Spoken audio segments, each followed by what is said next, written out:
Hello guys, magandang araw. Welcome back to my channel. Ito guys, may gagawin tayong isang Bluetooth speaker. Ayan, ito.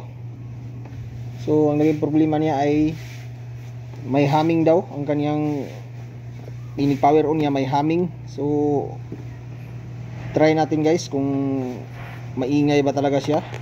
So, ayan, i-power on natin. So, ayan, power on siya. So ayun, nag-connect na sa Bluetooth. I-volume natin. Ayan, may humming talaga siya guys. Ayan o. Yung maingay na tunog. Ayan. So ito yung problema niya. So try natin siyang i-sounds.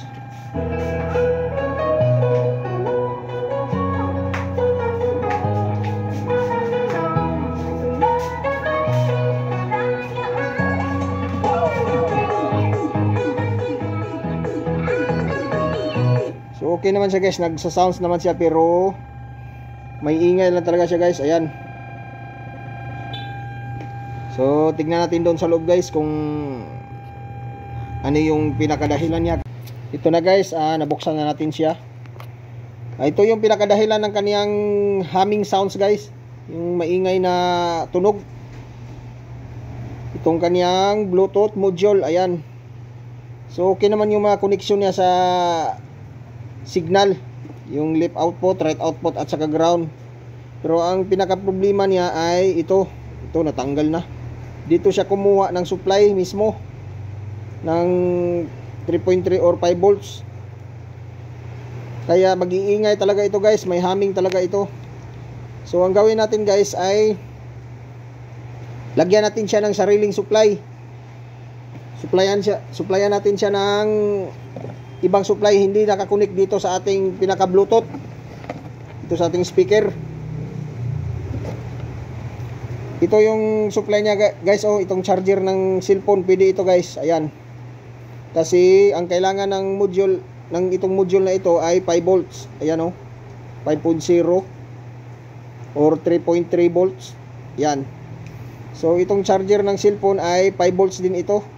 Ayan siya. Hindi lang makita. So ito yung ilagay natin guys. Hindi tayo magkuha dito. Ibahin natin ang supply niya para mawala ang kaniyang humming. Ito na lang na charger ang ilagay ko na supply niya. Pareho din naman 5 volts. Kasi yung puti ginagamit ko ito guys sa cellphone ko. So ayan yung wiring niya guys. Ayan. So itong wire na ito guys, itong positive at negative, dito natin yan itatap sa mismong EC cord nya guys, doon sa 220 volts. Dito natin siya itatap. Ayan, tapos itong kanyang out, ayan 5 volts. Ito positive at negative, dito yan sa pinaka module niya, itong Bluetooth module. Ito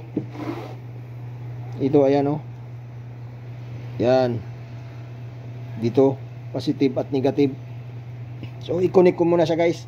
So ito na guys, itong positive niya, itong sa pinakasaksakan niya, itong positive niya, dito natin itap sa itong pinaka 220 volts niya dito. Yan. Tapos itong isa dito rin sa kabila. Ayan.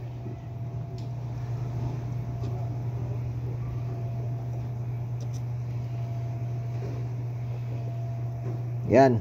Natap na siya guys. Ito yung pinakasaksakan niya mismo. Ayan AC 220 volts. Para pag saksak ng saksaka dito, yung AC cord, ay gagana ito siya guys. Gagana. Tapos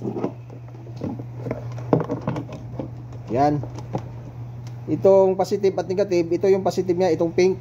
Tapos negative itong white. Dito yan sa pinaka module, dito sa Bluetooth module niya. Dito natin i-tap. So itatap natin dito.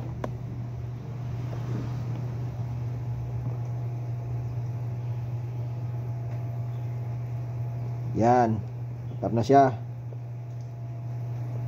Ingat lang tayo, baka magkadikit sila sa ground.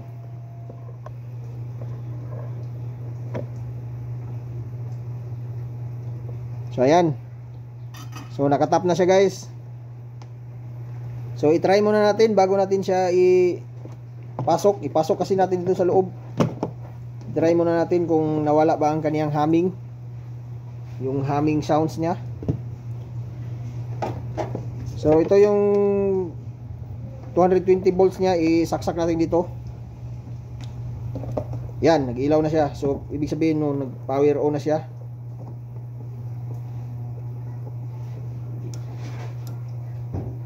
Yan. So try muna natin kung nawala ba ang kaniyang humming sounds. Connect natin sa Bluetooth.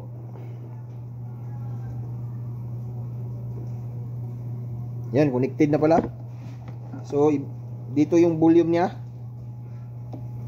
Try natin volume. So ayun guys, so full na siya pero nawala na yung kaniyang humming sounds, yung ingay niya.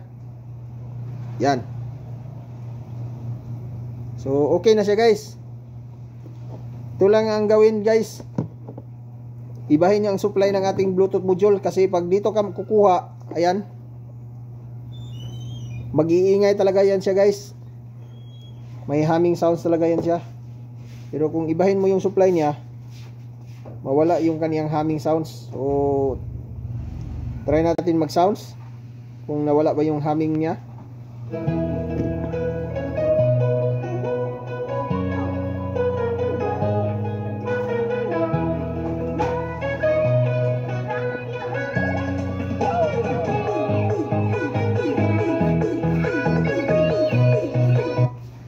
So okay na siya guys, wala na yung humming sounds. Oh. So yun lang, ilagay ko muna siya, ipasok ko ito. Ito na guys, natakpan na natin siya. So i-final test natin siya guys. So ayan, sounds tayo. So ayan, volume na guys, oh, pero nawala na yung kaniyang humming sounds. So wala na yung maingay guys. So ayan. So try natin siyang i-sounds.